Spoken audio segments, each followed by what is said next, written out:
Hi, everybody. Good morning. First of all, thank you so much for being here this morning. My name is Alexandra Cantor. I'm the Executive Director of the Friends for Friends Foundation.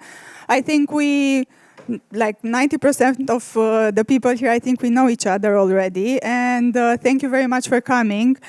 Just a few words. We at the Friends for Friends Foundation, we support journalism in Romania, and we're trying to develop programs who support the entire journalistic ecosystem. And we're very happy to have journalists so close to us, and also the independent press here in Romania. And thank you very much for being here this morning. I know it is a lot, because we talk to a lot of people these days, and I know everybody is very, very busy. So we really appreciate it that you are coming, that you could come here this morning. Also, very many thanks to our guests who made the trip to Bucharest. I know it's very difficult these times, and I'm so happy that everybody could join us today. We believe that it is an important conversation we need to have more often about disinformation and propaganda, because it's a topic that is going to affect all of us, and it's already affecting all of us. And it's going to be very important for us to maybe find solutions or have conversations and try together to figure out how we can fight this in the coming years. So thank you so much for being here for this discussion. We believe it's important. We are also going to record everything, and hope everybody's okay with that. And I would also like to invite our partner to say a few words, because none of this could have happened if we didn't have ING, who is our partner in this program, together with us. So Silvia, just a couple of words. Thank you. Very briefly, we have started together this journey 2 years ago. When we had a conversation about a healthy society. We cannot have a healthy society without the economic media being prepared, being educated, without a new generation of journalists in the economic mass media. Well, that was 2 years ago. Since then, things have evolved. I still believe we cannot have a healthy society without a healthy, educated mass media, without mass media being supported also in the new economic model. But this time, we are not only focusing on economic media. We're like taking a few steps back and looking at disinformation that we have all seen and felt impacts our lives truly and directly. So we will continue with our Friends for Friends Foundation in the following year and broaden our spectrum, also looking into disinformation, but also preparing future generations. Thank you so much, and good luck today. So yeah, enough with the introductions. Thank you for your patience. We would like to begin with the first discussion, and I would like to introduce our speakers briefly. Codruța Simina will be the moderator of this panel. I think most of them, you know her. She runs Misreport right now, but she's also doing a lot of other things. I don't want to talk for her, but she has a lot of other hats which she is juggling. Alina Radu, which is the director of Ziarul de Gardă from the Republic of Moldova. Thank you very much, Alina, for coming. Martin Fornusek, which is senior editor in Kyiv Independent. Thank you so much. And Gernot Wolfram, which is a professor of media and arts at Macromedia University in Berlin. Thank you so much for coming. So this is for me. I'm going to let the speakers take the stage. Thank you. Thank you. Good morning. Once again, my name is Codruța Simina. And we gathered here today because we need to have a conversation that looks closely at the intersection between culture and disinformation. Because disinformation does not operate in a vacuum. It adapts to a few things, and we don't usually talk about culture, but it adapts to language, to memory, to history, and to identity. For this discussion, we are joined by guests from across Europe who work daily within very different media environments and often under intense pressure. Their insights will help us better understand how misinformation moves, what fuels it, and what kind of storytelling and reporting can counter it effectively. Without further introduction, I want to ask you, when you look at the situation in your region, what makes the local information environment particularly vulnerable to manipulation? Hello, everybody, and thank you very much for inviting me here. Any Moldovan actually is very happy to be invited to Romania and to be invited by friends. That's great. Moldova is an interesting place, and to make it more clear, I would say that me, my mom, and my children were born in the same house in 3 different countries. My mom was born in Romania, then I was born in Soviet Union, and my children were born in Republic of Moldova, and I hope my future grandchildren will be born in EU. But it says a lot about what happened to us, and it says a lot about who we are, who we feel we are, and how are we affected by all the phenomena and by disinformation too. It doesn't mean if I was born in Soviet Union, I am a Soviet Union person. I am a Romanian because my mother name is Alina Radu. My language is Romanian. My everything is Romanian except the country. And it makes us vulnerable because my neighbors were brought many years ago from Russia and put in that place in the capital and said, these people are stupid and you have to lead them and you have to bring them to, to the future, to the clarity. So we are there where people were born to feel their parents' roots, and we are neighboring, we are in the same city, in the same place with people who were brought to force us to feel or think or learn something else. That's why we are very sensitive to many issues, and that's why we understand somehow differently the risks, the challenges, the problems. That's why our fight is maybe more difficult, but maybe more clear than in any other space and place. And that's why we know exactly what we have to do. We started our media 20-something years ago. We are the main investigative reporting team in the country, the largest one. And we learned day by day how to tell the people about problems and how to involve them in solving this together. Because it was really difficult when we started to make people to express their opinion. They knew that something is wrong. They knew that someone is manipulating them. But they were afraid to say, because of this Soviet Union culture, to be silent, otherwise you are punished. Finally, with development of social media, we got a lot of courage. Everybody has the courage to say everything against anybody. But the worse is, the smarter a person is, that person will think longer, deeper.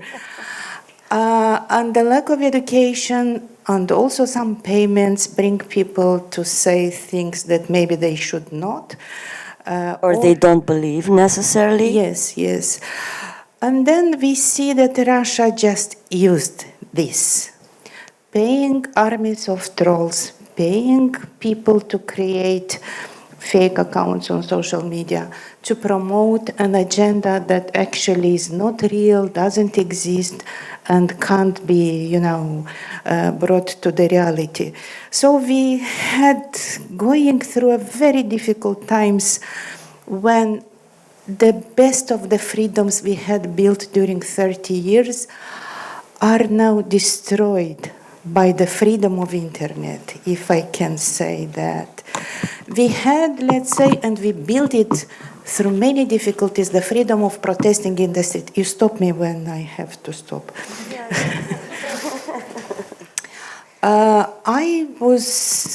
I found myself in 1989. Sorry, you were not born at that moment.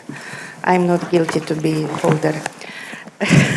So I started my journalist career in that moment when Soviet Union started to fall down, and Russia, in a moment, looking, do they leave really, or do they stay with us, or what do they do?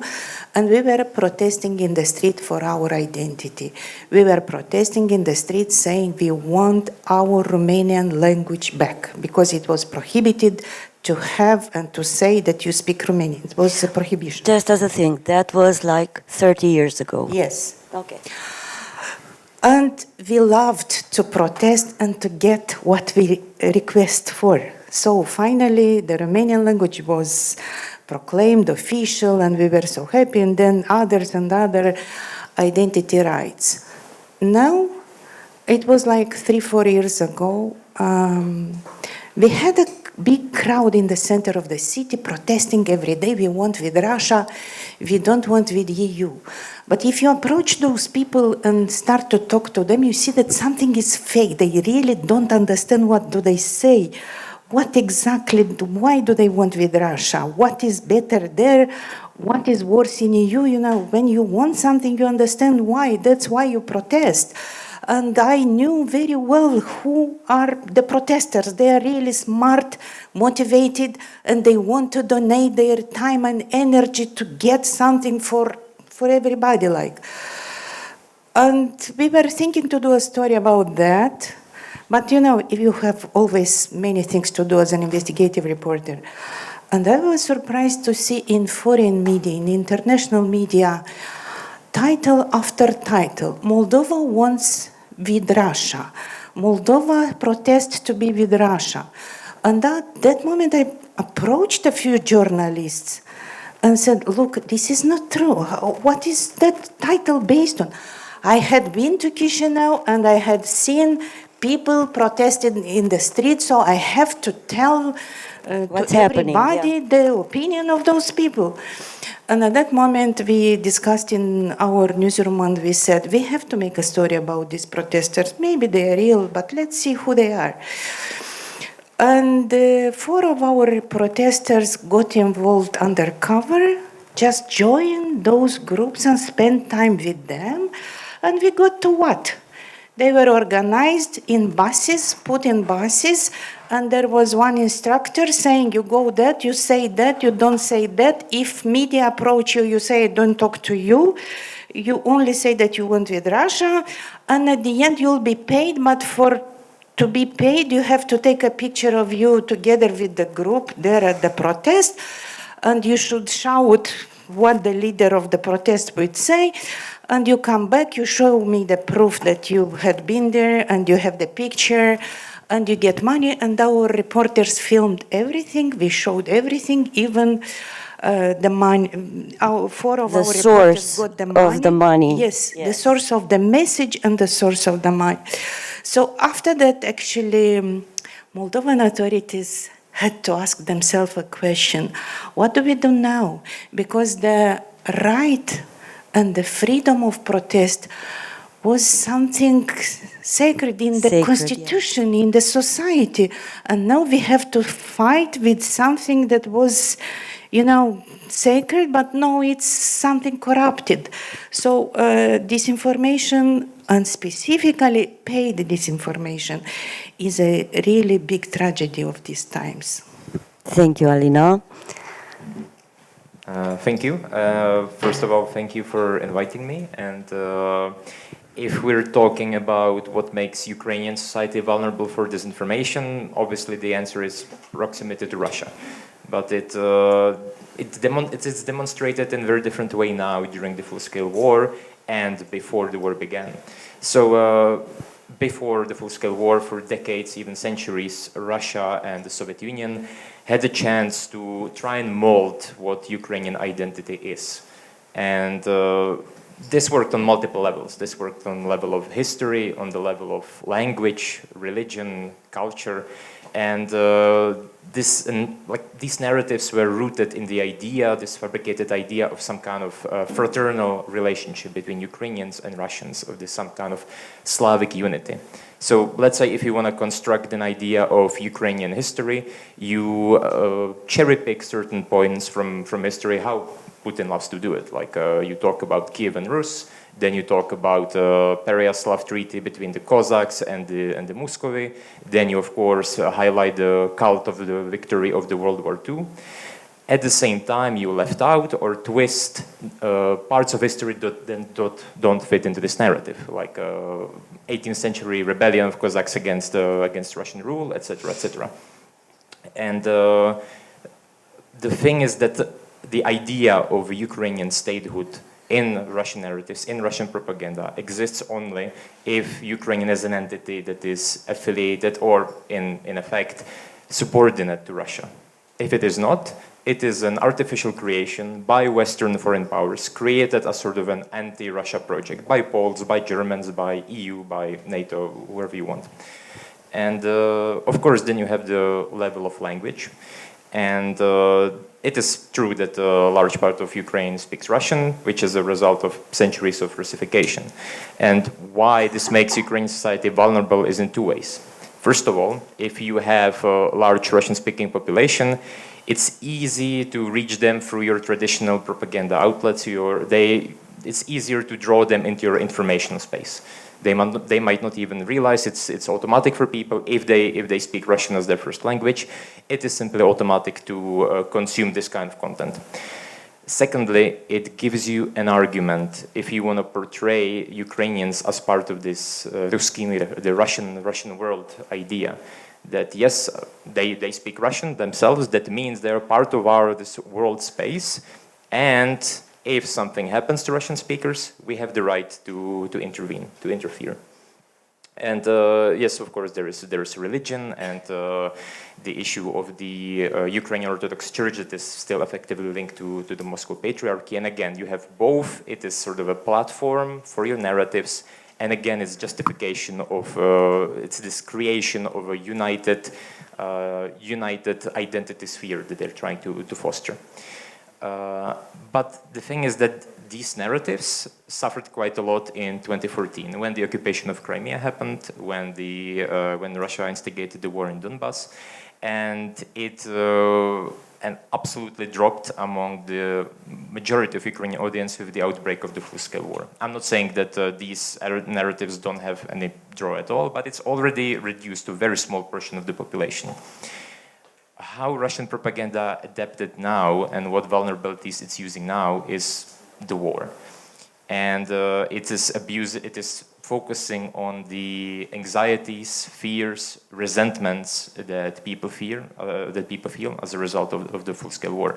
So we're trying to attack the social cohesion. You try to rip apart these fabrics, these pieces of fabric that hold together the Ukrainian society.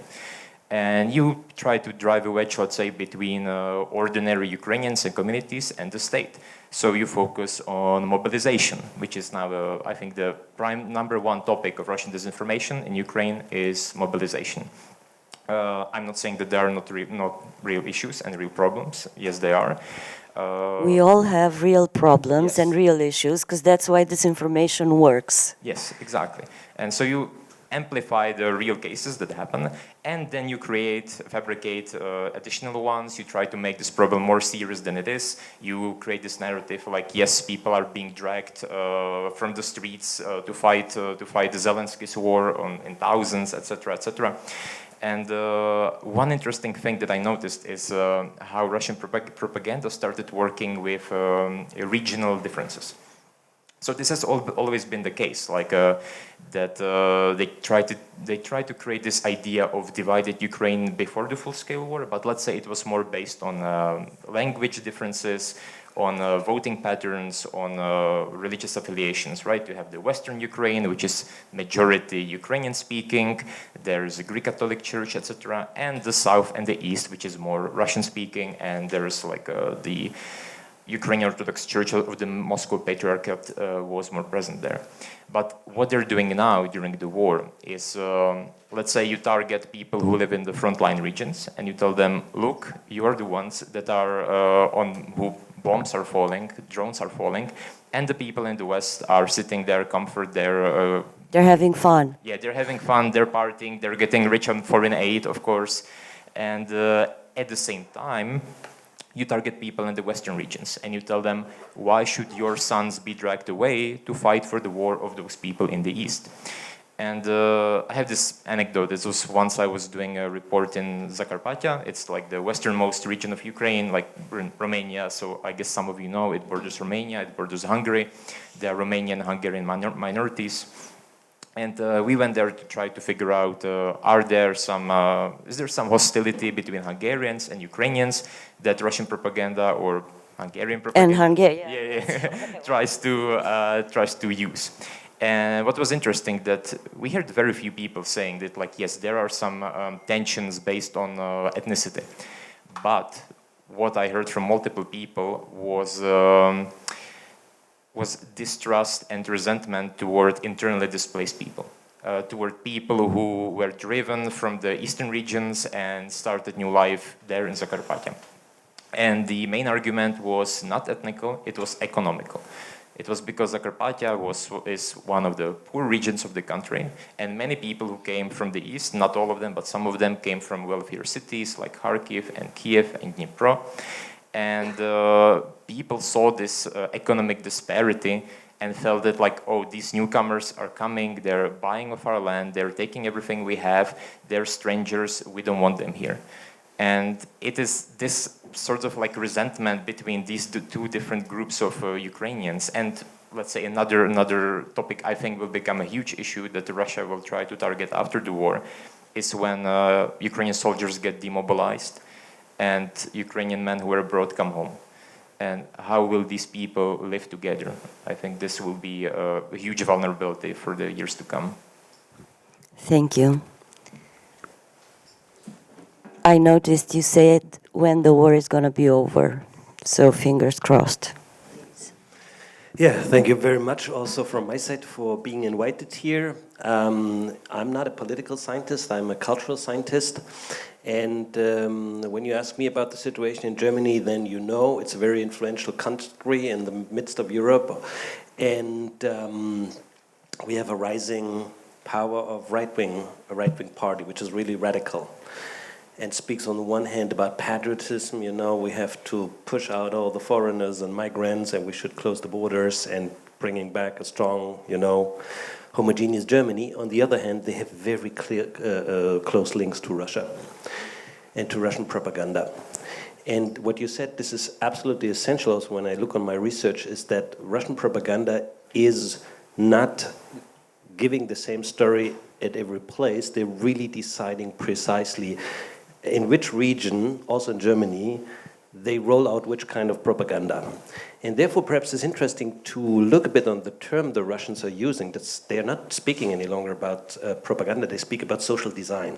There's the social design agency in Moscow, and they say there's actually a tool for micro-targeting. Yeah?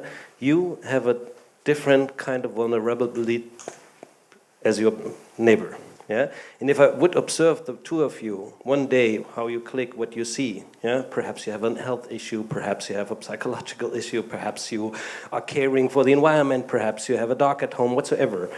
I can really understand what is your vulnerable point through AI very quickly. So, and then I roll out a specific propaganda. And here we come to this point where my research is also focused on, actually, that we see that we're not so open for rational approaches the whole day. You know what happens if we see the behavior of people, and maybe also yours, if you come home at night, what are you doing? Perhaps you scroll a bit on Instagram or on TikTok, or you see on Netflix a show, or on Amazon Prime, or on Disney, you know, and then you want to be relaxed and don't think any longer about all these weird things in the world and crises and issues. And exactly at this point, at this door where you search for being relaxed and having, you know, want to forget things, the propaganda, the social design is waiting. We see, for example, on Amazon Prime, films from Russia, yeah? which are actually so historical movies. Very well done, yeah. So with millions of not dollars, but when we would translate this, then it would be millions of euros and dollars. And you see there, you know, an historical story and the Russian village, you know, with this beautiful snow all around and these wooden houses and the family and the kids, and then they fight against the guys from Mongolia, yeah? The guys from Mongolia are represented, for example, as gay people, as queer people, yeah, in a very negative way. And then, of course, the Russian heroes are always the winners, yeah? So, or you look on someone like Shaman. Shaman is one of the most famous pop singers in Russia, supporting Putin. And he is also, in the meanwhile, quite present on Western media, especially in these circles by the right-wing party AfD, yeah? Because he is not representing Russian culture. He uses some elements from Rammstein, from punk, from pop culture. He is sometimes this beautiful boy, you know, singing there with the blonde hair, having this Western look, yeah? But then comes the message, you know, this is my Russian blood and I will fight till the end. So, and what I want to say is, that Russian propaganda, the social design, is therefore so successful because they're using pop culture in a very smart way, yeah? And we know from research about propaganda, the rational approach is the one thing, that you spread these lies about politics and, you know, but we are much more open in these fields where we, for example, deal with music, where we see a movie, where our feelings come out, you know, there we are much more open to believe things because we are anyway emotionalized.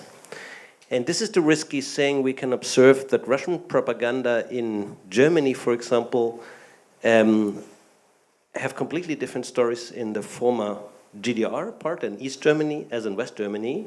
For example, to give also to illustrate it, in East Germany they tell the story, look, over 40 years of the GDR, the Russians had been not our friends, but you know, there was a strong influence. And we didn't go to the United States. There was the natural partner was Russia. So and a lot of people are familiar with, you know, the works of Dostoevsky and Tolstoy and Shostakovich and, you know, all these famous big names from Russian culture. And there they say to the older generation, look, and this is all bad now? They are all bad people, I can't believe it, yeah? And to the younger generation, they say, look, I mean, they have also cool singers, they have DJs, they have electronic music, don't believe that they are, you know, just military guys who wants to have the war. This is the story they tell in East Germany quite successfully. In West Germany, of course, in the former West Germany, they have to tell a completely different story because they don't have any clue about Russia. They were so far away, nobody was going to Russia. There was, you know, before the 1989, it was totally, you know, uninteresting. But a big story was in the 1980s, the peace movement. The peace movement. So especially those from the 1968 generation, they said no more war, and we, you know, also the left-wing guys, they say we don't want to send our kids to a war again. And in these circles of the society, they spread the information exactly what you have said, yeah? Is this what we want, sending our kids to war one more time? Do you really believe that there's no diplomatic solution? The Russians are open for it, but the NATO... Yes. You know, all these stories. So we also have this in Romania. Absolutely. So, and you see, and therefore it's, for me, always very interesting, first of all, to understand it's about the principles of marketing and micro-targeting. So it's about understanding what are your vulnerable points and then to address you directly with propaganda, which is social design. So it's designed that you actually fall into this trap where you have to say, that's true, that's my personal problem, my personal issue, yeah? So if you, for one last example, if you, because I mentioned it with a dog, I read this, it was very interesting. If you are someone who loves dogs, and you have a dog at home, and you're not so much interested in politics, let's say, yeah? And you check every day on Instagram these little videos where the dogs and the puppies and, you know, from the orphanage and so on seen.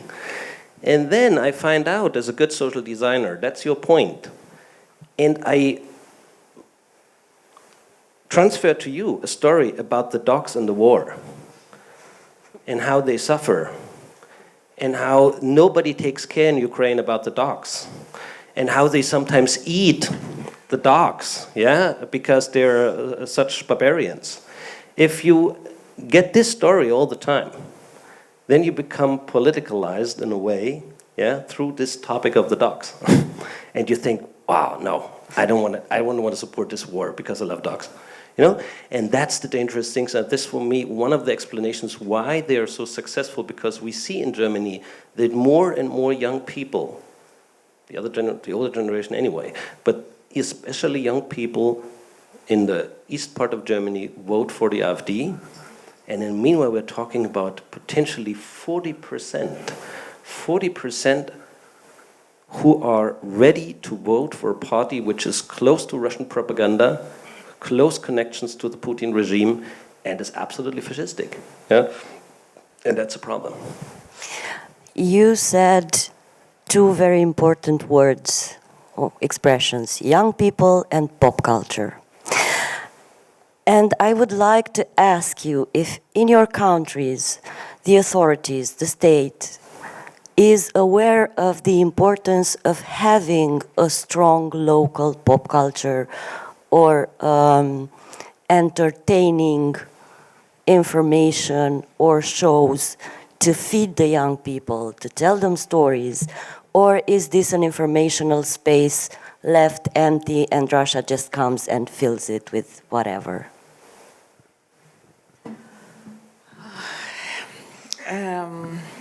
You know, the culture doesn't stay in one place, and the government brings this culture from that place and give it to you. Yes, but also... The culture is everywhere, and it is changing not only together with the war that comes with the Russian that never leave us, but with the development of social media too. And Moldova had a bad situation with that, and it was not a success, and it's not a success yet.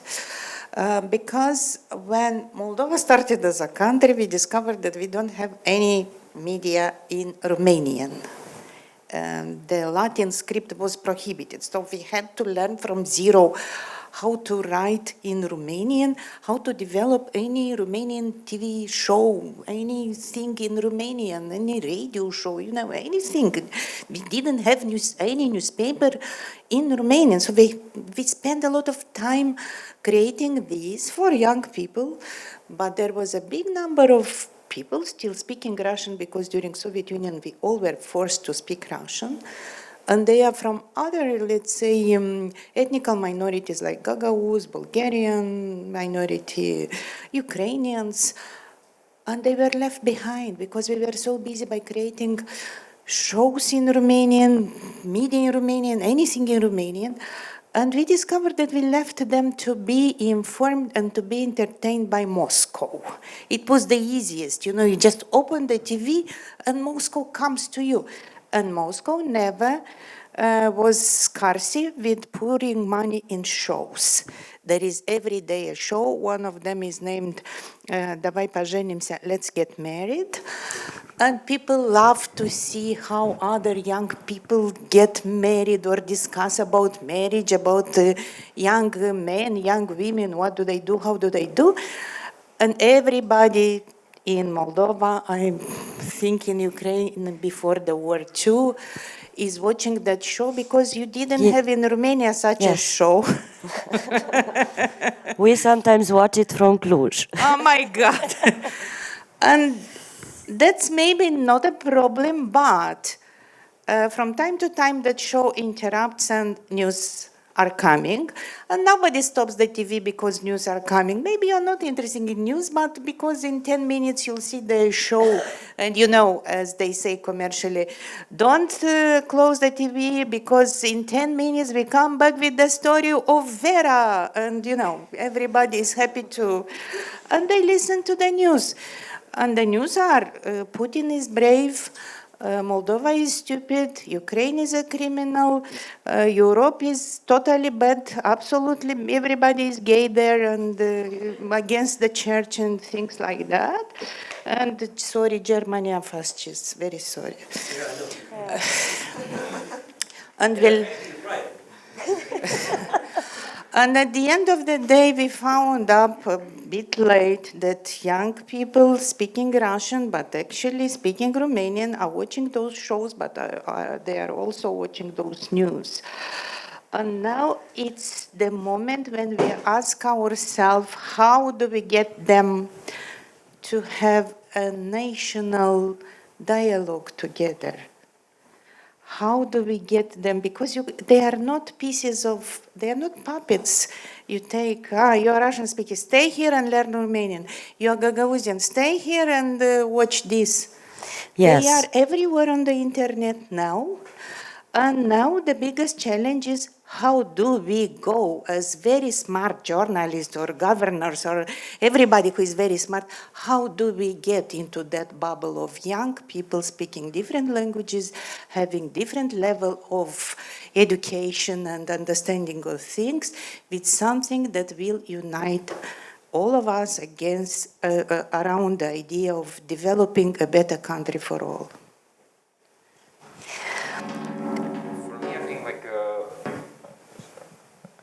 Yeah, sorry. For me, like what's probably stood out, like for me, what plays a major role is that I'm not a Ukrainian. I'm a Czech who lives in Ukraine for quite some time, and Czech Republic, in terms of like pop culture for young people, is absolutely dominated by America. It's like American content. Everybody is like young people are fluent in English, better than Czech sometimes. And when I first came to Ukraine before the full-scale invasion, I saw that actually this American English language content doesn't have such a strong footing. Instead, there is Russian language content. Young people watch Russian YouTubers, Twitch streamers, all this thing. It came from Russia. When there is a movie night, quite often, like some nostalgia movies, then my mother-in-law played, let's say, some Russian language movie because, like, yes, that's what they grew up on. That's what the generation grew up on. Not just like Soviet era, but even in the 90s, you had a Ukrainian movie. It was quite common that people spoke Russian. But I have to say that the country and the society made huge strides in fighting this influence after the Euromaidan revolution, and especially after the outbreak of the full-scale war. And yes, of course, the state helped. State created some kind of like environment for this, but it's mainly achievement of independent media, of NGOs, of civil society. And you got, yeah. As a thing, Ukraine has a president that was before a president in a TV show. Yes. Speaking of pop culture. And speaking Russian in that show. Yeah, came from a very like a heavily Russian-speaking city of Kryvyi Rih. So yeah, I think that like Ukraine made huge strides. And what I admire about young people in Ukraine is how enthusiastic they are about changing the culture. And like I see like this national revival which in our country happened in some 19th century. Now nobody in Czech Republic cares really if you're Czech, like what is the nationality, what is like some kind of national identity. For young Ukrainians that I know from Kyiv, from Lviv, it's a really core part of who they are. And yeah, of their identity. And for them, it is important on a personal level that I'll be watching Ukrainian content rather than Russian language content.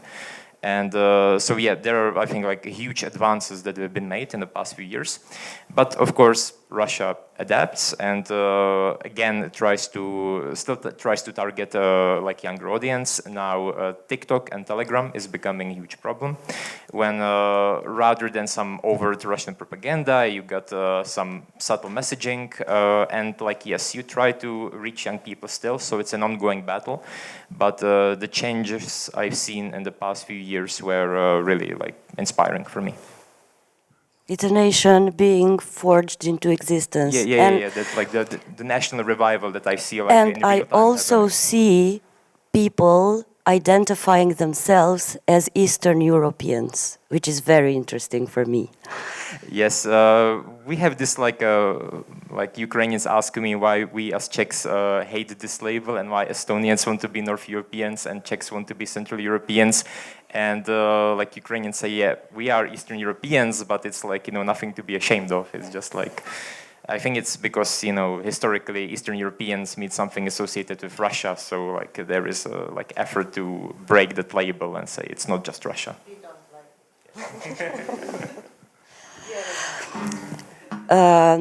I was listening to our colleague from Ukraine, and he was talking about pop culture and how in Czech young people are all about American culture.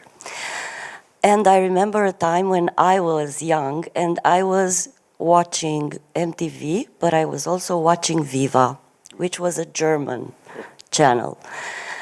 How is Germany producing now pop cult, or is it?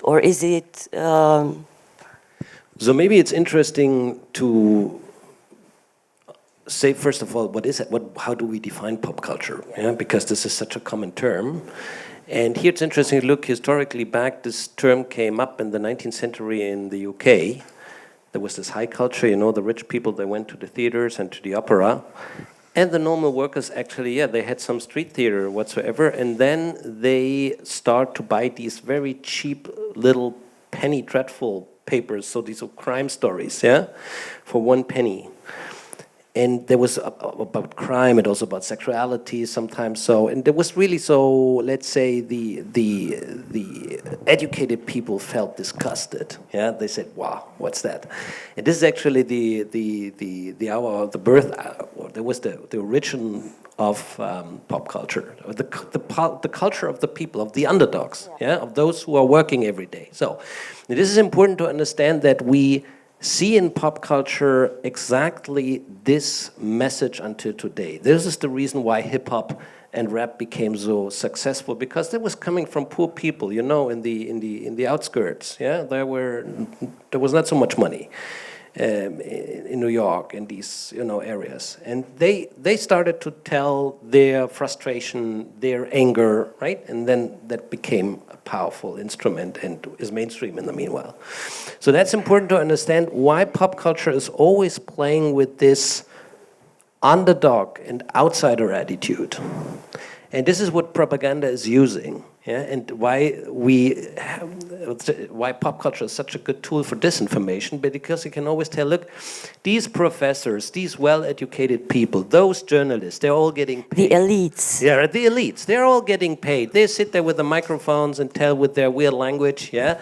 But we work here every day, we know what is really going on, and I'm telling you now, right? And this is, of course, a very strong narrative, someone who's playing the witness. So, and when you ask me about Germany, I have to tell you that unfortunately until today the Germans are not so much interested in Eastern Europe. I can understand that. It's really funny. You know, Berlin is 50 kilometers from the Polish border, right? And for a time there's Frankfurt Oder, and then there's Słubice, right? And there's this Polish L with the looks like a L with this, you know, with this thing, right? And for many years, they even wrote this wrong. They said it's Słubice, yeah? So with an L, the German thought this is an L, yeah? They didn't understand that this is a completely different word in the Polish language. And if you can make the test, if you open German TV, you will never see, until today, at 8 o'clock in one of the main channels, a movie from the Czech Republic, from Poland, from Romania. Even on art, it comes very late. So the Germans have no associations about East European culture. And also with the situation in Ukraine, it didn't become better because people are not, it's not part of the culture to be interested. That's a problem. So therefore we see that the Russian propaganda is not trying to represent themselves directly. They are working with influencers, they are working with right-wing singers, with populistic TikTokers, right? And also very interestingly in Germany, more and more young migrants, Turkish migrants from the first generation, yeah, start to support us and say, you know, we came here to Germany, we worked hard, we helped to build up this country, and now all these guys from Ukraine, from Syria, from all these countries, they come and bring their crisis to us. Why, right? So that means that we even see in the migrant communities in Germany that there is a growing support for Russian narratives. So, and that's the risky thing.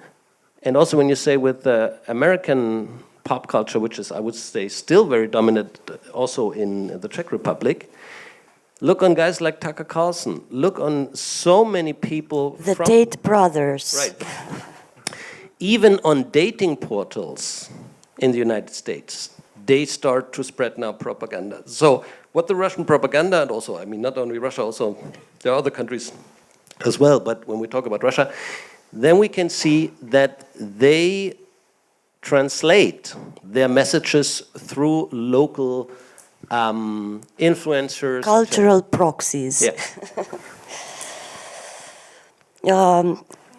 I'm gonna run another round of answering to one question, and then I say we take questions from the audience. But given the experience you have, and given the understanding that you have upon the cultural context in your country, if you could decide to do one thing, if you could have the power to do one thing, to change the environment or to have a better approach in dismembering disinformation, what would you do?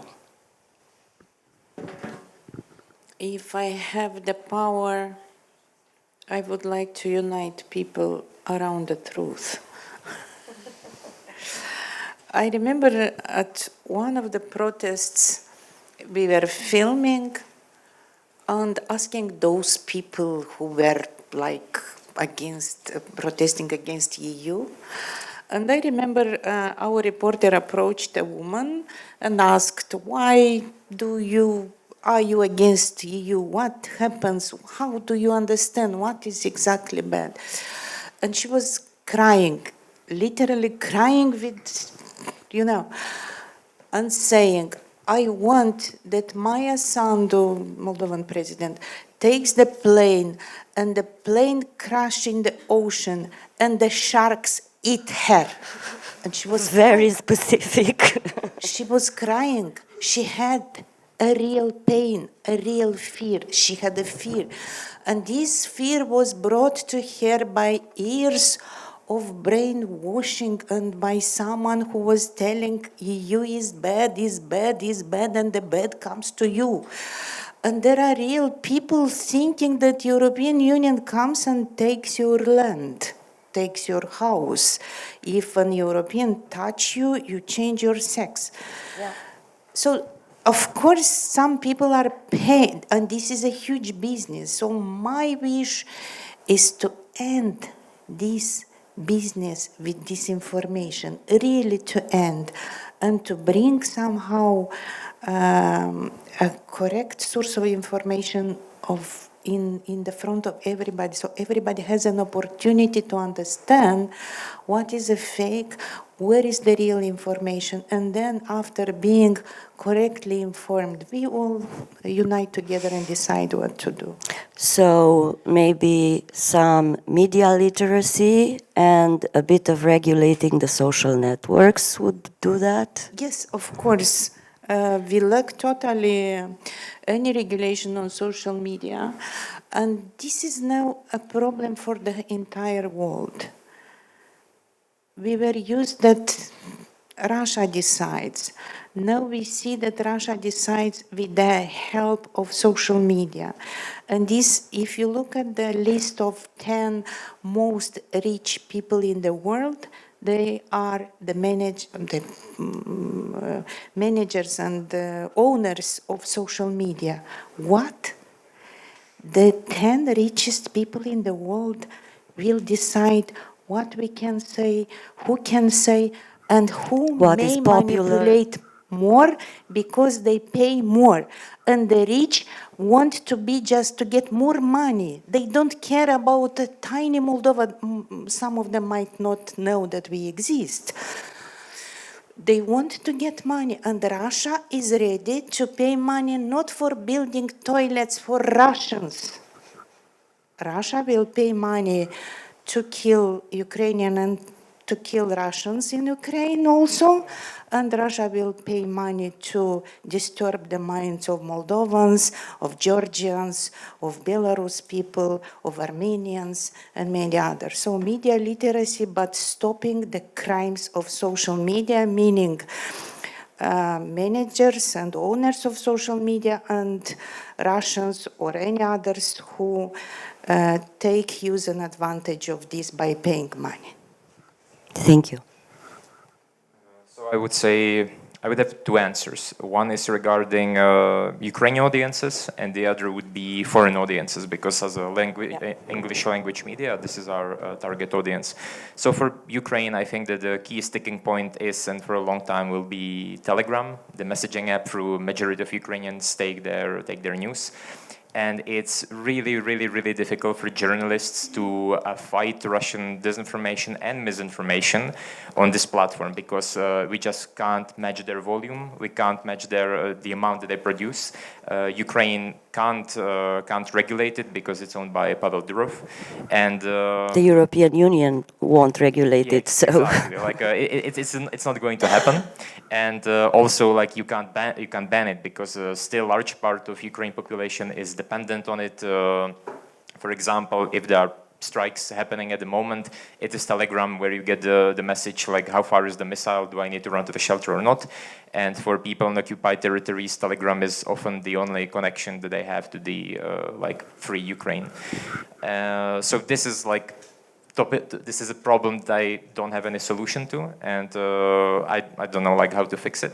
So and as far as foreign audiences, I think like you touched upon this issue that there is quite still limited knowledge about Eastern Europe, about Ukraine, about Russia in the West and elsewhere. And it's a bit frustrating when you suddenly hear people in, US administration repeating talking points that Ukrainian journalists have been debunking for 20 years, such as, Donbas belongs to Russia because they're Russian speakers. And if you ask Ukrainian journalists, they will tell you immediately three basic answers why that is not true. And if the person who would be sitting in this like places of power, if they knew these basic issues, they would not be so susceptible to Russian narratives, to Russian propaganda. And that is not to even mention like a general population. So there I would just like to bring closer the history, the culture, the topic of Ukraine and Eastern Europe and of Russian imperialism closer to the global audiences. Thank you. Yeah, can just add here to what you have said. I agree totally. I think we need more knowledge, historical knowledge also about Eastern Europe and how can we make this. And if you ask me about a wish, then I would have one, a very precise one. And perhaps we all can make this happen. What we don't have in Europe, and I don't say in the European Union, I really speak about Europe in a big sense. We don't have common media. So if you in Romania have a problem in your generation, I see a lot of young people here, I'm quite sure that these are similar problems someone in Finland, in Spain, in Greece, in Bulgaria, in Germany, and in France has. But how can you exchange? Not on media. Yeah? We have not something like the BBC for all of Europe. We don't have a platform where we can exactly spread historically correct information. We have a strong national media debate. We have some European platforms or channels like BBC, but they're, very British dominated. This is not where we can identify with. Deutsche Welle never made it to be really an interesting player in that sense. And Euronews at all. At all? Right. So this is an open project, and I'm quite sure if we find a solution, and maybe with AI this is possible that we also cross the language problem, because a lot of people in Eastern Europe, they say, then we have to listen all the time to English. Why are our languages not represented, right? This is also an issue.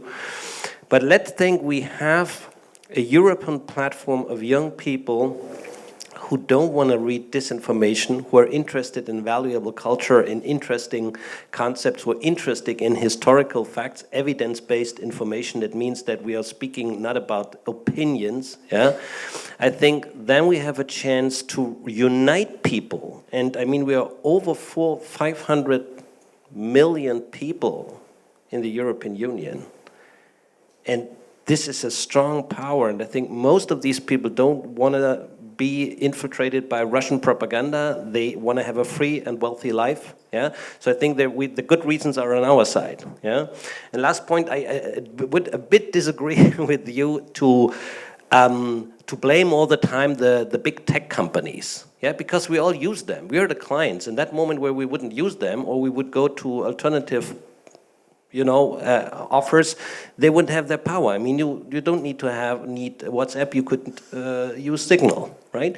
But most of the people, it's not so comfortable like WhatsApp, right? So, therefore, I'm critical against these companies. I see their power, but we should perhaps think in a different direction and more speak about decency. So, how do we behave? What do we read? And if you go on TikTok, for example, you find a lot of interesting channels with very good information. It's not only, misinformation. It's not TikTok the problem. The problem is how we use TikTok. In a point, but in another, do we know the algorithm that runs TikTok? Yeah, we know it. No, we know don't. it because we can see it, what we happens. approximate it, as we do with all the other algorithms running the social networks. So maybe a bit of transparency would help there. Absolutely. But on the other hand, look, you don't need to use it, yeah, but people want to use it. So because it's mass media now.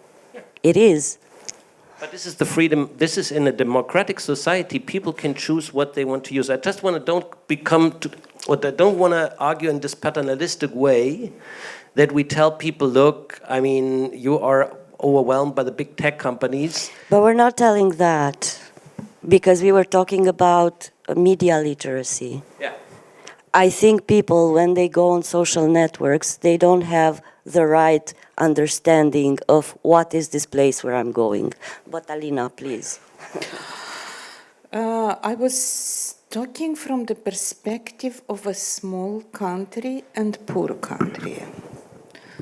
Yes, people want to be on social media, and now poor country like Moldova, in the poor country like Moldova, the internet is the best in Europe, and most of the citizens have not one account but 5 accounts on different platforms. But let us imagine that internet is not internet on social media, but it's a shop with apples. Do you have the right to put in a shop, in a grocery store, toxic apples? Do you have the right? You don't. Is there a right in Germany to have toxic apples in a store? No. And Russia is just using this freedom to place every single day on Moldovan internet table toxic apples, toxic vegetables, toxic food, toxic, because they use money. We need regulation for this. Yeah. We need regulation, and it is about social media. Yes, if we put in front, anything, people will, mushrooms, they will eat, but before that they need information. This mushroom is toxic, this mushroom is edible. Good, okay, if we stay with your picture and metaphor, and I would say there's a lot of things of the market which are not good for your health, cigarettes or alcohol, but we all consume them, right? They're toxic, but it's our decision, We know it's not good for our body, but we do it because we have other reasons for this. So, but you are right when I think we can agree at this point when you say we need regulation, yeah? We need, of course, responsibility also on the side of the companies. But as you have said, the toxic stuff does not come from the companies, it comes from propaganda. And this is the point. So we should not, I'm very often at conferences where they endlessly talk about how bad is Musk and Google and so on. Yes, I would go for that. I see this also very critical, but we should not forget who's putting the toxic apples in the shop, not the shop owner. Yeah, this is someone from outside. The shop owner gains money from that. Yeah, because this is the business model. But you also take advantage of this, because without these social media platforms, as you said, Telegram or other platforms, in many countries, dissidents or critical people couldn't talk to each other. Yes, so I agree with that. It's also positive. We can now. We're now inviting you to ask questions, if you do have questions for our guests. Yes, please. Hello, thanks very much for the presentations. I would be curious, from your experience, what is useful in reaching the other side? Because we are so polarized, and many times our messages reach the same people that are already convinced about what we are saying. And for example, in journalism, we keep doing debunking. But debunking, only reaches the rational level. It's a whack-a-mole. Yeah, and how do you reach that woman who wants Maya Sandu to be beaten by sharks? Is it possible? Because this is big-time radicalization, and it's not easy to reach her. Thanks. Thanks. Yeah, Does it work? This is the very difficult job, and it is so easy to do an easy job. It is so easy to go in a place where people think the same level, and we take opinions, and they say, you are brave, we love you, and that's nice. But we should get out from the bubble and go literally to those people. So this summer we made an experiment. Last year Moldova had a referendum voting pro-Europe, and we won Europe. European option won, but with a very narrow, result. So we decided to go with the whole newsroom to the most anti-Europe location in the country. So we looked at the figures who voted mostly against, and we took the entire team, and we went to that place, and we said, we don't go to tell them, you should love Europe. We just go and ask and listen. That's the only, because there should be a kind of starting point. You should listen to them, and then you try to decide how do you approach others. So we decided to approach 21 people, because it was the day when we had 21 years of activity. So we went to that location and met each of us 21 people in that place. And you know what? From those 21, 3 of them were totally against. 5 of them were pro-Europe. And the rest of them, they just need a bit of communication. Nobody came to them to talk. They said, you are the first person who is asking me and talking to me about that and listening to me. So yes, in that hurry to do I don't know what, journalism started to miss people. Journalism is done mostly on Facebook, on Twitter, on Telegram, on somewhere. We look at the declarations of politicians on social media or on YouTube. We put again everything we gather from social media, we put again on YouTube, and vice versa. We missed going through mud, through rain, through everything as journalists, as reporters, to people talking to them. So we are pretty sure that after we spent a couple of hours with those people, they started to think somehow else. And after that we made a video and we sent that video to them. From those 3 who were totally against, after talking, we understood that they get some money from some Russian structures. So in this case, it will be more difficult. But 3 people from 21 is not a bad result. So thank you.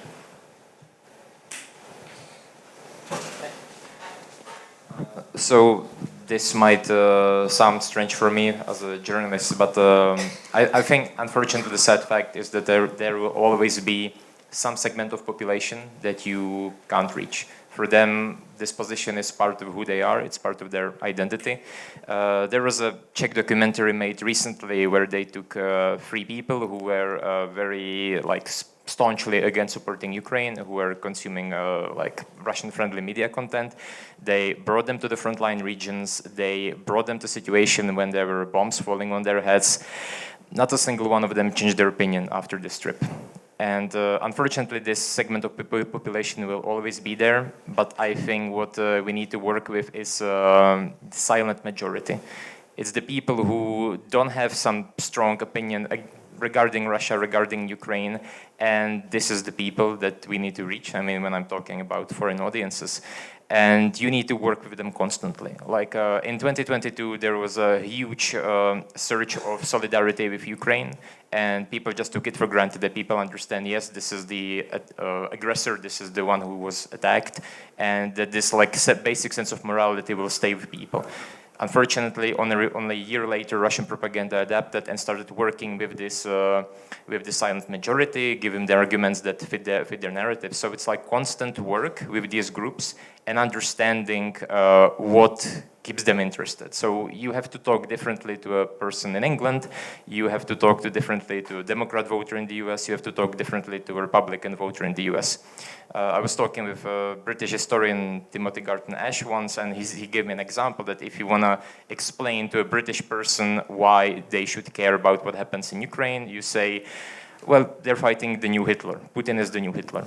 So you relate it to something from their own identity, from their own culture that they understand, and you try to present the current situation from that perspective. And yes, like when you talk to a Democratic voter in the US, you say, yes, Ukraine is fighting for personal liberties. If you're talking with a Republican voter, you explain, yes, look, like you're a party that always fought against Soviet influence, against Russia. So this is just continuation of that fight. So all of this, you need to know how to talk to certain segments of population, but you also need to know that you can actually reach these people. Good question. I like it very much when you ask about what can we do against polarization. I do sometimes also workshops with people from populistic parties. All my colleagues say, why are you doing this? Yeah, it's very exhausting. Can you imagine? It becomes very emotional, and then all these lies and so on come up. But I learned a lot about this, and one thing I learned was that it helps to strengthen a so-called third topic. Because we are always in this trap, yeah, that of course there's this conflict, and there's this ongoing pain and aggression and so on, and people start to talk about it, yeah, from two sides. They're the ones saying, yeah, I believe that's good what they do, and the others who say that's absolutely, not okay, and so. And if you have this kind of situation in a room, and you start to talk again about this conflict, then you will maybe not find any solution. So what you can do, a bit like coming from, this Japanese, I think a Japanese martial art, Aikido, and you do what you, in Aikido, when your enemy is coming, yeah, and attacking you, you're not just attacking back, you take the power and put it, you give just the energy back. And so what we do in this third topic is, in these workshops, we first of all say, actually, what do you like about Germany? What do you like about the people here in the room, about the situation?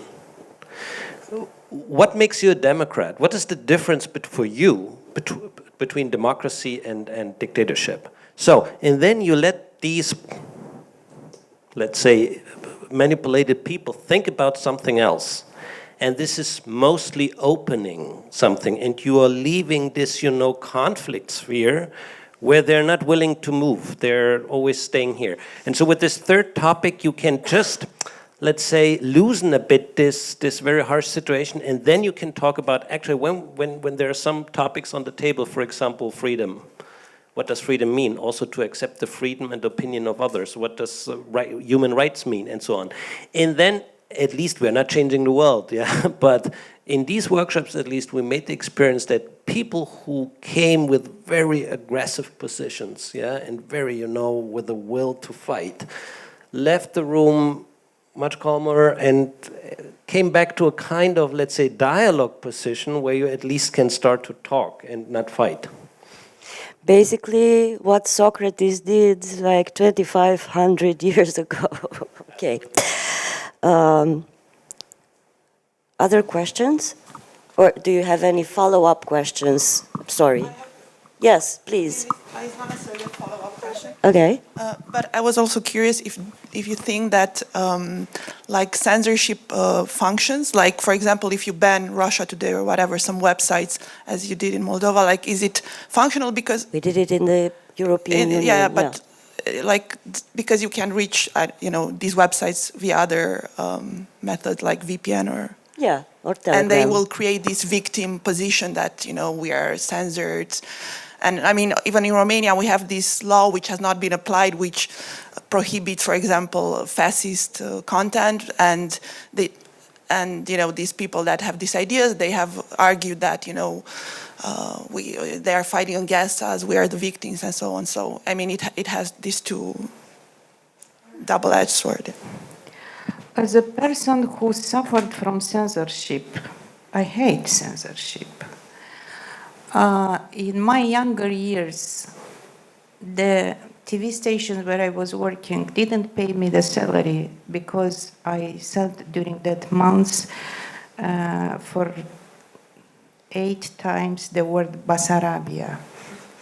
And it was censorship. They decided you don't get the salary, you don't have the right to say Basarabia. I hate it. But I am a manager of a team of young journalists, and I try to train them to be good investigative reporters, and they are really brilliant investigative reporters. They got the European Press Prize this year for Best Investigative Story, so no doubts, and many other prizes. And when I receive on social media messages like, I'll cut your head, I'll cut your hands, you'll be killed. Okay, let them kill me once and that's it. But and I get a lot of these messages because someone gives them freedom on internet and on social media to tell me every single day how I will be killed. Okay, let's give them that freedom. And police can't do nothing because those messages come to me from abroad. It should be regulated on social media, not on, I don't know. But when my reporters are attacked, and they are very young, like you, and those public attacks coming instantly from paid trolls, then those attacks go offline. And my reporters were beaten while filming those protests. Sorry, we have to do something about that. Yes, I hate regulation of information, but Russia brought me to the point to say we have to block. They never stop. Yes, they had blocked, or Moldova had blocked many web pages. And I remember a nice point from the investigative story about these digital groups of Russia in Moldova. So they were sending money via bags, and police started to stop these bags of money in the airport. Then they were sending money via a mobile phone, an application. Police blocked that application. Well, it was really not discussed in the society. How do you block an application? But then the instruction, because our reporters were in that group undercover, and they said we can't use now this application to receive the money from Moscow. And the instruction from Moscow was use VPN, use Romanian VPN. And then they used Romanian VPN to get the money. And then police learned that and blocked VPN. Really, should police block VPN? This is our everything. It's my freedom as an investigative reporter. I really need VPN. And then police blocked VPN, and they had to go to Transnistrian region where no rules, no control to get the money. So Russia will never stop, but should we allow everything? We should discourage little by little and reinvent us and look somehow else on our freedoms and to see how do we have and keep our freedoms, but someone else doesn't interfere and to destroy these freedoms. Yeah, I agree with Alina that, of course, I'm against censorship, against trying to suppress diversity of opinions in the media space. But outlets such as RT, Sputnik, these are not news outlets. These are propaganda tools. They are instruments of Russian war of aggression against Ukraine, and by extension of hybrid war against Europe. And they are not shy about it. It's quite obvious, and I think that Ukraine and European countries must do all they can to fight against this. And if it means blocking these pages, then yes, I think it's a correct approach. Of course, doesn't mean that it prevented their spread completely. Like Russian propaganda is still finding loopholes, creating, let's say, fake web pages that just translate and republish the content basically word for word from these outlets. And it requires constant vigilance and like updating legislation and like pushback from the governments. But yes, I think that in these cases, when it's like overt Russian propaganda, then blocking these channels is the correct step. I would totally agree to you. And also we had in Berlin, Karlshorst, for many years, this Russia Today studio, yeah, and they said that they had been fully paid by the Kremlin, and so that's the strongest argument. This is not a normal media outlet. This is an element of war. Yeah, this is a war institution in this hybrid war. You cannot accept this in your country. Yeah, that they are broadcasting from your own from your own ground. But as you have said, you cannot stop them. Of course, yeah, through the internet you cannot stop them. And what we need is also, maybe not just media literacy, but we need also counter narratives. Yeah. So what I say one more time, we need platforms where people find interesting material, which is more interesting as to say and to read every day these, very, very also boring lies very often. I mean, it's so boring. They repeat all the time the same things, and all in the West are gay, and the whole NATO is corrupt, and so on. How many times you want to listen to this? Is So, and therefore we need to not only look on them and say, look what they do. We should think more about creative solutions. How can we in Europe, create something which is protecting our values, our freedom, our way of life, So I think we need a bit more self-confidence to say we have more interesting stuff to tell as the Russian propaganda. Let me tell you the story of my people. Okay. Next question. Yes, please. Okay, hi, thank you. So I wanted to ask you, because culture has been used to manipulate for centuries now and before Soviet Union. How can we identify the fake narratives in movies, in plays, in songs, and how can we combat or report them? That's a very fascinating question. I mean, it's not easy to recognize propaganda in a nutshell, but let me tell you, a good movie or a good book shows never a clear message. If you look in the world of literature or in theater, all the big heroes, the big protagonists are not only heroes. They have always mistakes. They do something wrong. They reflect about themselves. There's always something which makes the whole thing a bit, vague, not so clear. So, and I think this is designed. If you see a movie where all Russians, all Turkish protagonists, all Chinese protagonists are heroes, then you can have at least a suspicion. Is that really an intrinsic artistic approach here, or is this not propaganda? Yeah? But and this is a general thing. So how differentiated is the material you see? Do people also admit that they make mistakes?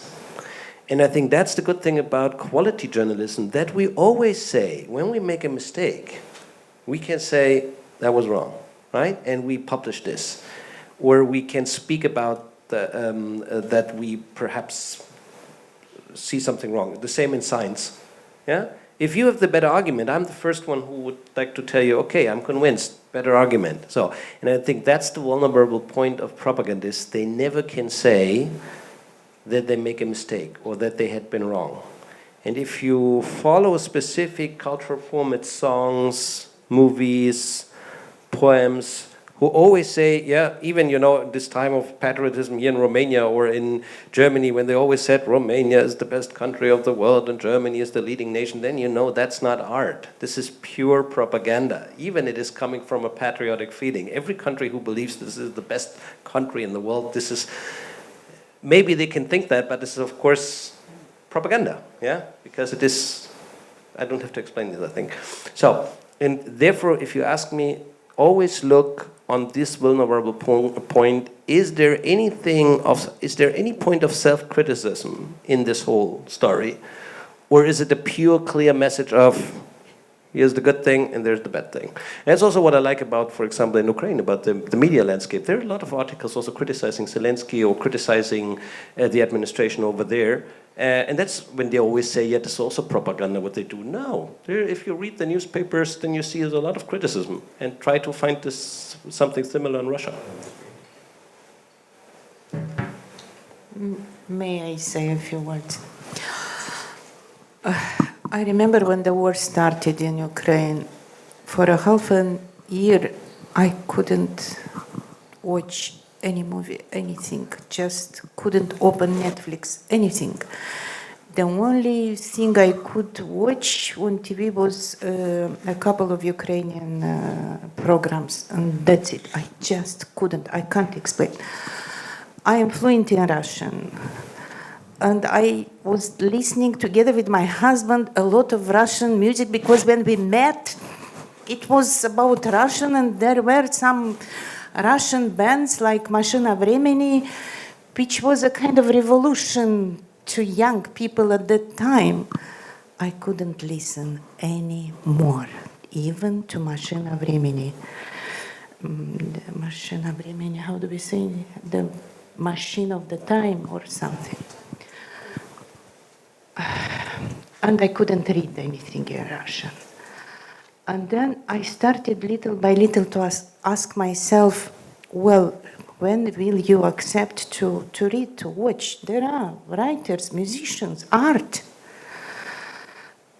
And then Ukrainians, whom I follow more and more, you know, journalists and artists and different, I love a question. There is a question. And if you ask this question to any Russian artist or anybody, any citizen, you discover immediately if there is place for propaganda or not. You ask them, Chei Krym, who is Crimea? And then you see. And this answer helped me in all the cases. Thank you. Yeah, I would just add that as a Ukrainian media, who we are not trying to be neutral on the topic of war. As other outlets, we are very much open that we fully oppose Russian war of aggression, and so we get accusation from Western like audiences sometimes.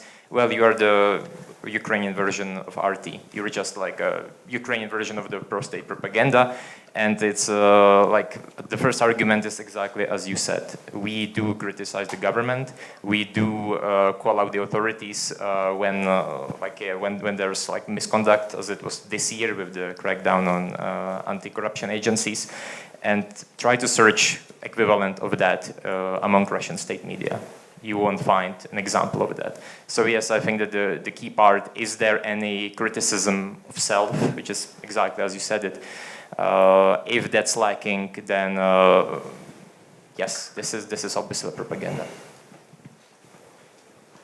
Can I try a bit of an answer, very short? This is something I read once, and it seemed like a very easy to remember thing. So advertising will come to you and they will say, this is the bottle of water I'm doing. It's a very good water. Try it and you'll see. Propaganda comes to you and says, this is the bottle of water that I'm making. It's the best bottle of water. And anyone who says otherwise is stupid. and brainwashed. So this is the difference, basically. If I can have a follow-up question. Yes. So people are right now in Romania and I guess in other countries very tired. We have a lot of economical problems and social problems and so on. So I don't think many of them have the time, energy or willing to check further the information and to check if this website is criticizing the government and if it's not propaganda or, it's propaganda or not. So how can we manage as journalists this information fatigue, let's say? How can we do it in order to inform people correctly and in order to not educate but help them to not fall for the propaganda, Russian propaganda in this case? If I may answer, yeah. There's surely not one answer, but there's the problem you described quite well also in Germany, yeah, this information fatigue, especially a lot of young people have, they have also personal problems, yeah, or social problems, or they don't find a job, or they have mental problems whatsoever. So there is this kind of escape to Netflix and, and therefore I'm telling you, there's the propaganda also waiting. But we have some examples that in that moment where you start not to be too serious, and that's a difficult answer I give you, because when we are confronted with the pain and the victims in this war, then how can you be in a good mood, right? But if we are journalists and we try to address people, then I have some examples I could show you in Germany, also online, the Goldene Aluhut or these platforms, where the journalists are really funny, they're in a good mood. They make jokes. They say, look, I tell you how this is functioning, how they lie to you. And they bring it like with the story with the bottle of water or with some good metaphors, anecdotes, movies. Yeah, they're using this quickly cut reels and TikToks for their own reasons. And to be honest, that's also what catches my attention, because I'm a person who loves life. Yeah, and I don't want to be all the time, in this super serious mood, because that's right. I don't want to give these guys in the world to do all these bad things. But on the other hand, I cannot smile if people are crying all the time.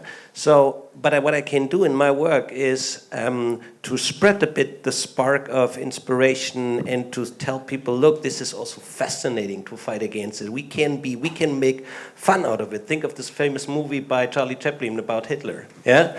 When he was dancing with this big balloon, yeah? That was much more influential in the United States is a lot of other information about fascism, because people could laugh about Hitler and they could say, actually, this is a clown, yeah? This is a joke, this guy. And that gives you a kind of empowerment that brings power back to yourself, that you can do something. You are not, helpless against these superpowers.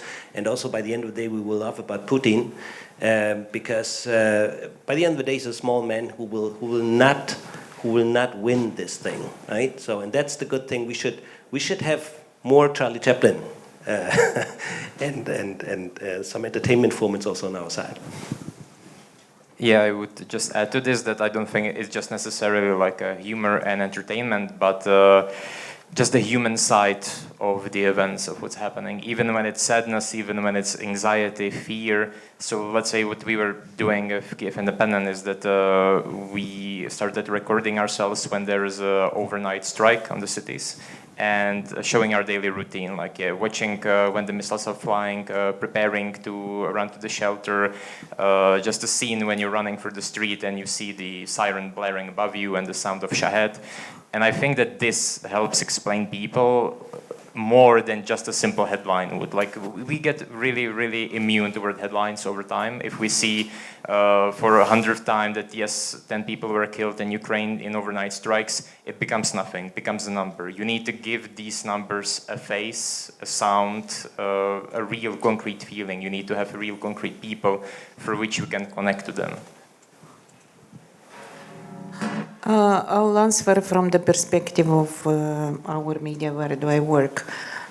We are an investigative media, and everybody who had done an investigative story knows how much work, how much risk for that reporter, how much time you check everything, that everything should be correct.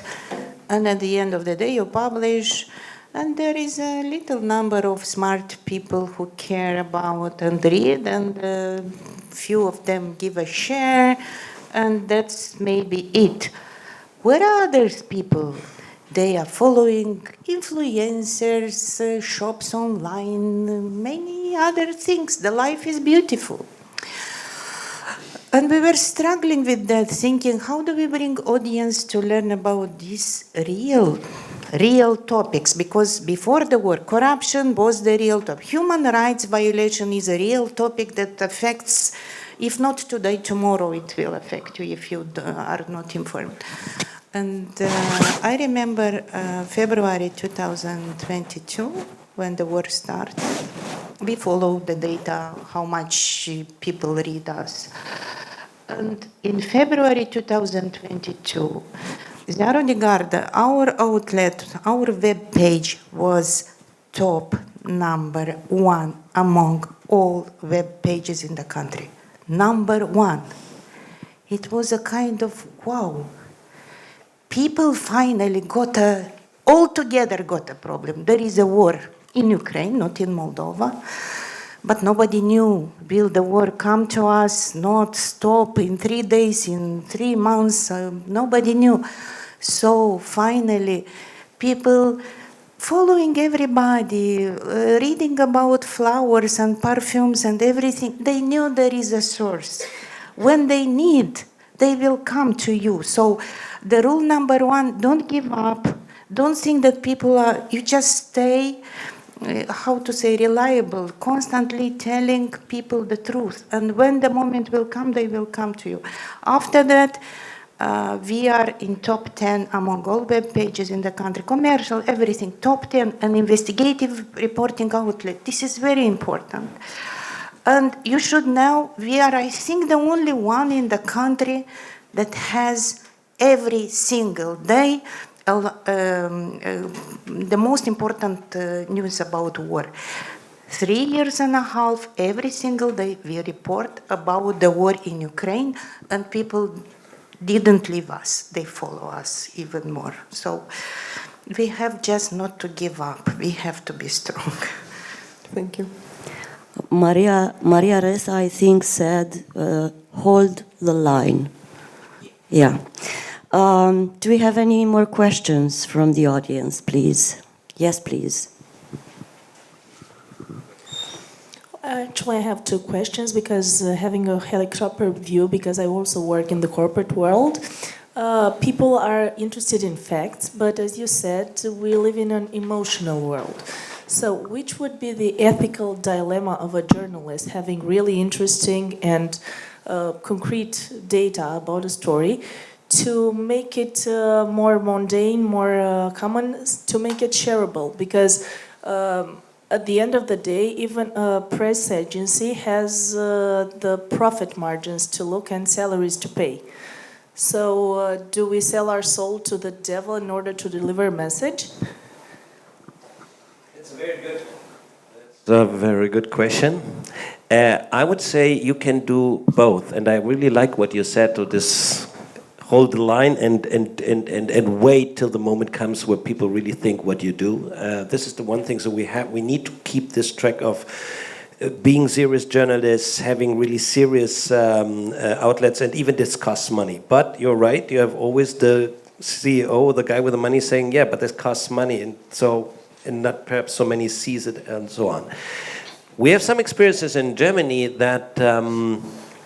The TV channels, for example, but also the newspapers also have these sidekicks. Yeah, so let's say you have her platform, and she would perhaps work together with a young team of TikTokers who just have the task to translate her findings, the facts, into new narratives. It's about storytelling, how you tell a story. It's not about, making fun or changing the content. It's how you present the content. What is the time frame for this? And I think what we do, at least in Germany, not enough is, and the right-wing guys do that, by the way, we don't give enough power to these young digital natives from TikTok and Instagram who really know how to present and to tell a story. And I would say this is also, or would not be so cost-intensive just to give these young people the floor and to say, we don't know it, it's your generation, but we invite you to, that we learn from you. Yeah? And in a lot of these editorial and offices and publishing houses, there are these kind of older people who always think they know. They don't need to have any advice. And I think that's what we have to learn in this digital world, that when you're over 30, forget that you understand what those who are 20 or 15, what they're doing. And therefore, this is also interesting. We can see in all propaganda departments in this world, also in Russia, they are working, first of all, very young people, and people from absolutely different angles. So from psychology, from media design, from literature, a lot of artists also involved. Yeah, they get paid. Think about the comedians who do the pranks for Putin. Yeah, calling politicians in Europe, and they're quite funny. Yeah, but how can you do this actually as a comedian? But they say this is also, the click numbers are so high in Russia and in the West because so. That is money. Every click is money. So, and therefore, I would say, to make it short, we should keep exactly these platforms and media outlets serious as they are. So don't change, please, your work. Stay like this. But you could think about also perhaps in your newspaper, do we have a sidekick? Yeah, do we have a platform for those people who have information fatigue or who needs to have the story given in a different way? Yeah, just to tell like the same things, we practice this. Look, we have a print version, and it is the most subscribed newspaper in the country. And if I write an editorial, an opinion, and in the newspaper you have an opinion, an interview, an investigative piece, news, different. People will call and say, Alina, I like very much your opinion. But on the front page, actually, we have an investigative story. No, they like my opinion. You know why? Because 95% of our subscribers are pensioners. And they know me for 20 years. So there is an investigation, but done by a younger person, and they think this person should wait for the compliments in the line. There is Alina whom we trust. If I go to, let's say, to a school, and I ask, do you know who is Alina Radu? 0. So for that audience, we need another product. So we hate TikTok, and we hate doing, investigative reporters are kind of serious people looking for the fact, checking for the facts, and speaking in facts. But for social media, we really have very young reporters who make grimaces, who say things, but there is always a link to the serious work. And they always say something funny, but saying there is the link, you may check everything. So first of all, we do the fact thing, and then we make grimaces for different ages, because maybe me, for elder people, do something grimaces too. Yeah, like our situation is basically the same. As we said before, we are also experimenting with new formats, like on TikTok and on YouTube, and just like trying to expand our readership, try new markets. But at the end of the day, we are independent media, we are paid by our readers, and these readers came to us at the start of the full-scale invasion, when there was just a flood of uncertainty and misinformation, and they learned that we are the one true source of information where they can rely on. Like, of course, we will make mistakes, but yes, we managed to build this brand that we will focus on this topic. We will bring you only what we managed to verify, and I think that this helped us build our brand and build our soul. So luckily, I think that we don't have the need to try to change our editorial focus because of commercial pressure, and I think we can stay true to who we are thanks to that. As I said, there was a second question because in Romania we had presidential elections, and in my house there's a mini war. My grandma is Switzerland, my parents are on one side and I'm on the other one. So how can media actually mediate between opinions? Because you do not fight with a friend just for one thing he or she thinks, but this is what's happening in the society actually. Because if I don't know, I'm fond of Moldavia, oh, so you're not fond of Romania. So it's one thing or the other. So they actually annihilate anything, they cancel everything you are just because you think in one certain aspect different than them. And I think it happens in any area of the world. Yeah, I was very lucky to have a family where everybody is the same, and my mother loved my job and journalism, and my children none of them choose journalism, but they really love to do anything in the newsroom. They know how to produce a news, to film, to edit, to everything. So. And my husband, who is working somewhere else, coming to the newsroom to help. So it's a kind of very much comfort. But of course, we know many families that are totally divided. And we had a couple of stories, and we made those stories. People, elderly specifically, people who are totally against Europe, hating Europe, loving Russia, they are there. And then we receive phone calls from their children saying, you know, last year I made a subscription to your newspaper for my parents. And after half a year, they became pro-European. You know, this is the cheapest way to change a person. And you know what? We never write in the newspaper or in any other articles, you should become European, you should respect human rights or something like that. We only give facts. We criticize the pro-European government of Moldova, saying that they didn't do that correctly, that those money were not spent correctly. We even give some critical news from European countries, maybe from Romania too. We just offer plenty of facts and the whole variety of news from the whole region, from Russia, from Ukraine, from Europe. And then they change their mind. And there were many, many cases like that. So it's one of the hopes. And I was really thinking that this is the cheapest way. Till the moment this year we received the message from a person from diaspora, look, I subscribed my mom, but she doesn't want to read. So please, let's change this subscription to someone else. After 3 months, the mom sounds traumatized to see this newspaper. So it's not 100% solution, but it might be a solution. Perhaps maybe one point to it. There's this saying I always liked by Mary Parker Foltz. She was a management researcher many years ago. And she was saying every reaction is a reaction to a relation. So people react only on things where there's a relation. And if someone is struggling and debating, yeah, so of course what I said before, we can fall into this trap and start again to debate and to have these, binary code of you're against it, I'm for it.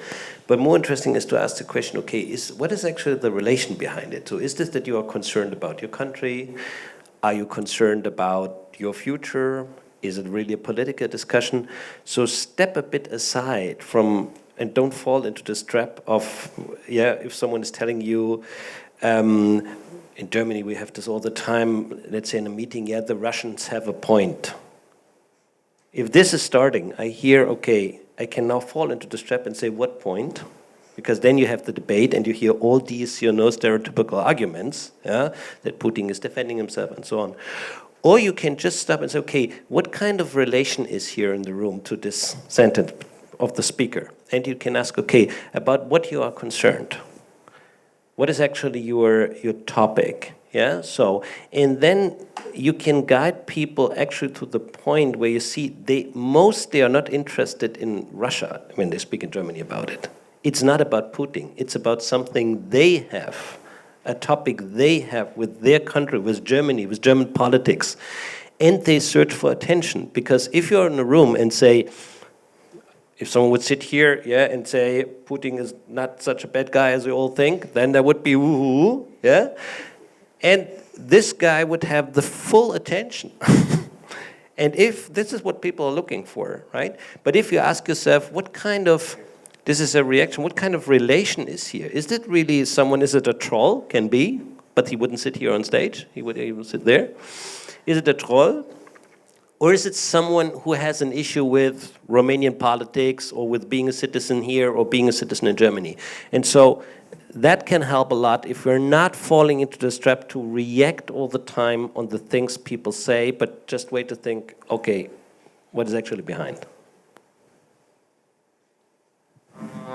Yeah, maybe I would just add that, like, yes, we are in a unique situation, and that our readership are people who gathered from very different walks of life, very different like political opinion backgrounds, but what brought them is this one unifying thing, and that is that the Russian invasion of Ukraine was wrong and criminal, and we try to use this like some kind of method to communicate with them, and it's kind of like it is really nice to hear when we see that like we have supporters among conservatives, among liberals, and that like all these people can be united by this single idea. I think we can take one more question with 3 quick answers, if there is any. Great job to us.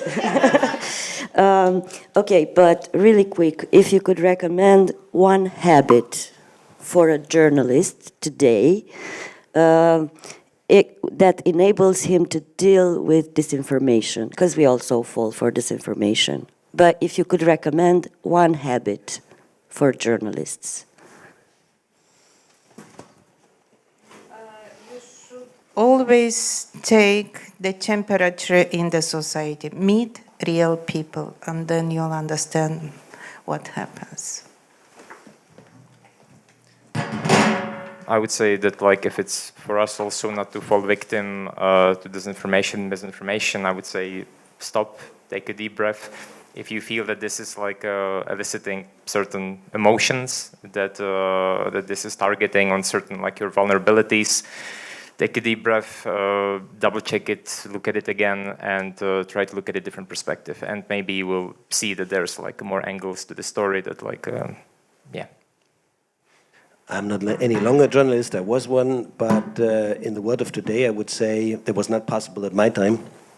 Share your doubts with the audience, yeah? Make this transparent that you're not sure. In that moment, we're not sure, but you have to publish, right?